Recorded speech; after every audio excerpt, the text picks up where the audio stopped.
Hello friends, good morning. Welcome back to my channel Shoubanish world. আজ হচ্ছে বুধবার আর আজকে সকাল সকাল উঠে পড়েছি। তবে আমি রেগুলার স্কুল যাওয়ার জন্য যে টাইমে উঠি তার থেকে একটু বেলা করে উঠেছি। আজকে স্কুলটা একটু বেলাতে যাব সেজন্য। তো যাই হোক, ফ্রেশ হয়ে এখন চা আর টোস্ট নিয়ে বসে পড়েছি। আর এই শীতকালের দিনে টোস্ট খেতে আর লেড়ুয়া চা খেতে কিন্তু অসম্ভব ভালো লাগে। যাই হোক, তারপর আমি রেডি হয়ে গেছি এখন স্কুলের জন্য। এখন বেরোবো, এখন বাজে 8টা মতো। চলুন তাহলে এখনকার মতো টাটা। আচ্ছা, তো এখন তো ডিসেম্বর চলছে, 2023-এর একদমই লাস্ট মান্থ। আমরা তো নতুন সালে প্রবেশ করতে চলেছি। তো এই নতুন সালের সাথে সাথে বাচ্চারাও তো একটা নতুন ক্লাসে উঠবে। তো তার জন্য যে এক্সাম, ফাইনাল এক্সাম, সেটা তো কম বেশি সবারই মোটামুটি শেষের পথে বা শেষ হয়েও গেছে। তো আমাদের স্কুলে এক্সাম শেষ হয়ে গেছে, তাই বাচ্চারা এখন স্কুলে আসে না, শুধুমাত্র আমরা টিচাররাই যাই, যেহেতু আমাদের অফিসিয়াল কিছু কাজ করতে হচ্ছে এখন, রেজাল্ট, মার্কশিট আরও ইত্যাদি ইত্যাদি যা হয় আর কি। তো যাই হোক, এজন্য আমরা একটু বেলা করে স্কুল যাচ্ছি, যেহেতু ঠান্ডাটা ভীষণই পড়েছে। আর আমার যারা কলিগ রয়েছে তারা তো সাংসারিক মানুষ, আর সবাই তো একা মানুষ, তাই তাদেরকে সমস্ত কাজ মানে সাংসারিক কিছু কাজ সামলে স্কুলে আসতে হয়। তো সেজন্যই আর কি আমাদের বেলা করে স্কুলে যাওয়া। যেহেতু আমার শাশুড়ি মা রয়েছে, আর সেজন্য আমাকে আর সাংসারিক কাজ তেমন কিছুই করতে হয় না। যাই হোক, চলুন, চলে এসেছি স্কুল থেকে, একটু বাগানটা ঘুরলাম আর আপনাদের সাথে সুন্দরভাবে কাগজ ফুলের একটা ভিডিও করে শেয়ার করলাম। আশা করি আপনাদের ভালো লাগবে। আর কাগজ ফুলগুলো কিন্তু এখন ভরা ভরা থোকা থোকা হয়ে ফুটেছে, অসম্ভব ভালো লাগছে।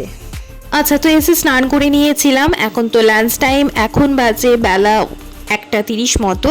চলে এসেছি লাঞ্চের জন্য। লাঞ্চে রয়েছে সাদা ভাত, মূলোর শাক ভাজা, বাঁধাকপি আলু দিয়ে একটা সবজি, ডিম সেদ্ধ আর 5 মিশালি একটা টক, আলু, বেগুন, মূলো, বড়ি এইসব দিয়ে। তো এটাতে মাছও দেওয়া ছিল, তবে আমরা মাছ খাইনি। আমি আর বাবা ডিম খেয়েছি, শুধুমাত্র মা মাছ খেয়েছিল। যাই হোক, Much later. তো লাঞ্চ কমপ্লিট করার পর আমার কিছু ভিডিও এডিটিং ছিল, তো সেগুলো কমপ্লিট করে আজকে আর সেভাবে ঘুমানো হয়নি। তো যাই হোক, উঠে পড়েছি। এখন বাজে সন্ধে 6:30 মতো। চলে এসেছি রান্নাঘরে কিছু বানানোর জন্য, রাতের ডিনার, চা এইসব আর কি। তো প্রথমে চা বানিয়ে নিচ্ছি। অন্যান্য দিন মায়ে বানিয়ে থাকে, তবে আজকে যেহেতু আমি রান্নাঘরে একটু আগে আগে এসেছি, তো চাটা আমি বানালাম।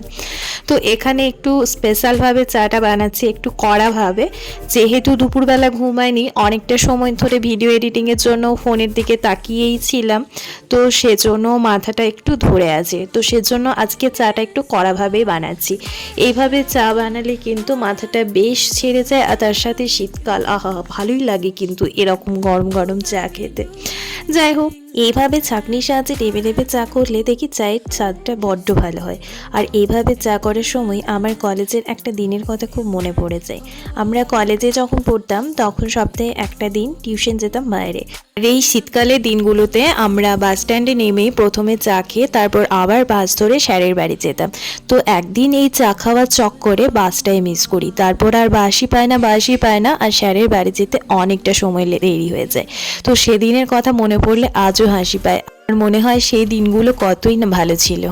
যাই হোক, চা করার পর দেখি বিস্কিট খুলতে হবে, মানে যে বিস্কিটগুলো বের করা ছিল সেগুলো শেষ হয়ে গেছে। তো ঢেলে নিলাম, একটু নোনতা বিস্কুটই ঢেলে নিলাম আজকে, আর সুগার ফ্রিটা আজকে আর ঢাললাম না। তো যাই হোক, বিস্কিটগুলো এতটাই নরম যে ভেঙে ভেঙেই যাচ্ছে অর্ধেকটা। চলুন মাকে চাটা দিয়ে আসি, তারপর আমিও নিয়ে নিয়েছিলাম, চাও খেয়ে নিয়েছি। চলে এসেছি রাতের ডিনার বানানোর জন্য। তো আজকে বুধবার ঠিকই, তবে রাতের ডিনারটা আমি বেশিরভাগ দিনই নিরামিষই করে থাকি। প্রচণ্ড শীত পড়ে গেছে এখন, আর আমিষ রান্না করার পর তো গ্যাসটা পরিষ্কার করে তারপর রুটি করতে হবে, এ একটা বড্ড বড় ঝামেলা। সেজন্য আমি নিরামিষে করার চেষ্টা করি, নইলে গ্যাস মোছা দুবার করে বেশ ভালো লাগে না, তার সাথে এত ঠান্ডায় জলে আর হাত দেওয়া যাচ্ছে না যেন। তো সেজন্য আমি প্রথমে নিরামিষের সবজিটা বানিয়ে নিই। অন্যান্য দিন যেদিন ডিম খাওয়ার ইচ্ছা হয় সেদিন হয়তো আমিষ হয়ে যায়, তবে রুটি করার পর সেদিনকে করি। তবে এই সবজি যদি রুটি করার পর করতে যাই তাহলে রুটিটাও হয়ে যাবে, মানে গরম থাকবে না খুব একটা। সেজন্য সবজিটা এখন যতটা পারি নিরামিষ করারই চেষ্টা করি। দিনের বেলা তো আমিষ খাওয়া হচ্ছে, রাত্রিবেলা নাই বা খাওয়া হলো। আর এই সয়াবিন আলু সবজি কিন্তু নিরামিষে বেশ ভালোই লাগে দেখেছি। সুন্দর হয় কিন্তু জানেন সবজিটা। আপনারা যদি নিরামিষ খেয়ে থাকেন বা বৃহস্পতিবার, শনিবার, মঙ্গলবার অনেকে তো পেলে থাকেন, তো সেই দিনগুলোতে যদি নিরামিষ কোনো সবজি আইডিয়া না পান তো অবশ্যই এই সেরকমভাবে সবজিটা কিন্তু একবার ট্রাই করতে পারেন, খুব ভালো হয় খেতে। আর যেহেতু আমিষ খাবার অনেকেই খায় না, মানে আমাদের কথা বলছি না, কারণ অনেকে হয়তো আমিষ খাবার খায় না, তো তাদের জন্য সয়াবিনটা খুবই উপকারী। প্রত্যেক দিন তো আর পনির বা অন্যান্য রকমারি জিনিস বানিয়ে তো খাওয়া সম্ভব হয় না, তো এই সয়াবিনটা খেলে প্রোটিনও হবে, আর সয়াবিনের এই রেসিপিটা খুব সহজভাবে বানানো যায়। তো যাই হোক, কিছুই না, এর জন্য আমি আলু গাজর প্রথমে কেটে ভালোভাবে ধুয়ে নিয়েছিলাম, আর বাকি প্রসেস তো আপনারা দেখতেই পাচ্ছেন। সয়াবিনটা সিদ্ধ করে নিয়েছিলাম, সেটাকে ভালোভাবে আমি সয়াবিন থেকে জলটা নিংড়ে বের করে নিয়ে ভেজে নিয়েছি নুন আর হলুদ দিয়ে। তো এরপর মশলা হিসাবে আমি দিয়েছিলাম আদা, কাঁচা লঙ্কা, যেটা আমি পেস্ট করে দিয়েছিলাম। এর সাথে টমেটো দিলেও খুব ভালো হয়, তবে যেহেতু আমি এখানে টমেটো সস ব্যবহার করব, তো সেজন্য টমেটোটার ব্যবহার করিনি। আপনারা চাইলে টমেটো সস অ্যাভয়েড করে এই পেস্টের সময় কিন্তু টমেটো দিয়ে দিতে পারেন, বা টমেটো পিউরি আলাদাভাবেও কিন্তু ব্যবহার করতে পারেন। আর এদিকে মশলার মধ্যে আমি দিয়েছিলাম লবণ, হলুদ, জিরে গুঁড়ো, ধনে গুঁড়ো, মানে কাঁচা জিরে কাঁচা ধনে গুঁড়ো করা থাকে, সেই কাঁচা জিরে কাঁচা ধনে গুঁড়ো, আর তার সাথে দিয়েছিলাম একটু সবজি মশলা সানরাইসের। সমস্ত কিছু ভালোভাবে মিক্স করে রেখেছিলাম মোটামুটি 5 মিনিটের জন্য। আর এদিকে ততক্ষণে আমি আলু গাজর একটু ভালোভাবে ভেজে নিয়েছি। আর এর সঙ্গে বলে রাখি, সবথেকে বড় ব্যাপার সেটা হচ্ছে আমি কিন্তু একটু হিং ফোড়ন দিয়েছিলাম। হিং দিলে দেখি জিনিসটা খুব ভালো খেতে হয়। হিং ফোড়ন দিয়ে ডাল যদি ছোকা হয়, সবজি যদি বানানো হয়, খুব ভালো খেতে হয়। কিন্তু আপনারা নিরামিষী দিনে হিংটা ব্যবহার করতে পারেন। যাই হোক, এরকম নর্মাল প্রসেসে আমি এই সয়াবিন আলু সবজিটা বানিয়ে থাকি, সুন্দর লাগে খেতে, আমার তো বেশ ভালো লাগে। আপনারা অবশ্যই ট্রাই করবেন, আশা করি আপনাদেরও ভালো লাগবে।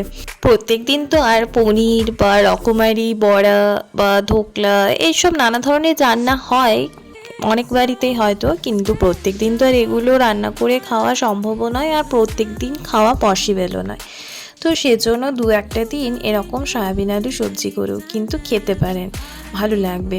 আর বেশি মশলাও থাকে না, বেশি তেলও ব্যবহার হয় না, সুন্দর লাগে কিন্তু।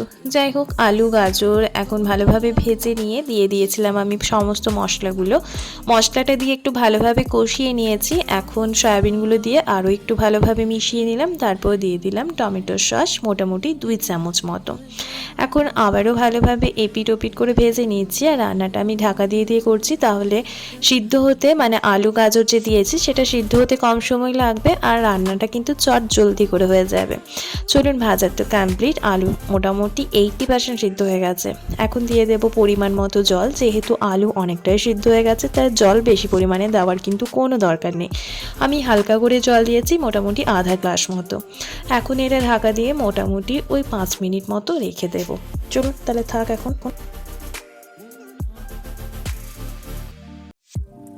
আচ্ছা, তো ফিরে এলাম 5 মিনিট পরে। দেখুন সবজি সুন্দরভাবে রেডি হয়ে গেছে, এদিকে আলু গাজর সমস্ত কিছু সুন্দরভাবে সিদ্ধ হয়ে গেছে। একটু ম্যাশ করে নেব, ব্যাস তাহলেই রেডি হয়ে যাবে আজকের ডিনার। এবার শুধু রুটিটা বানাবো, ব্যাস তাহলেই হয়ে যাবে। রুটিটা পরে হবে, এখন আমার নিজস্ব কিছু কাজ আছে, সেগুলো কমপ্লিট করে নিই। তাহলে আজকের ভিডিওটা এখানে শেষ করছি। ভিডিওটি কিছু ভালো লেগে থাকলে অবশ্যই একটা লাইক, কমেন্ট আর শেয়ার করে দেবেন। আর আমার চ্যানেলে নতুন সদস্য হয়ে থাকলে চ্যানেলটি সাবস্ক্রাইব করে পাশে থাকবেন। সবাই ভালো থাকুন, সুস্থ থাকুন, দেখা হচ্ছে খুব তাড়াতাড়ি নতুন একটি ভিডিওর সাথে। ধন্যবাদ।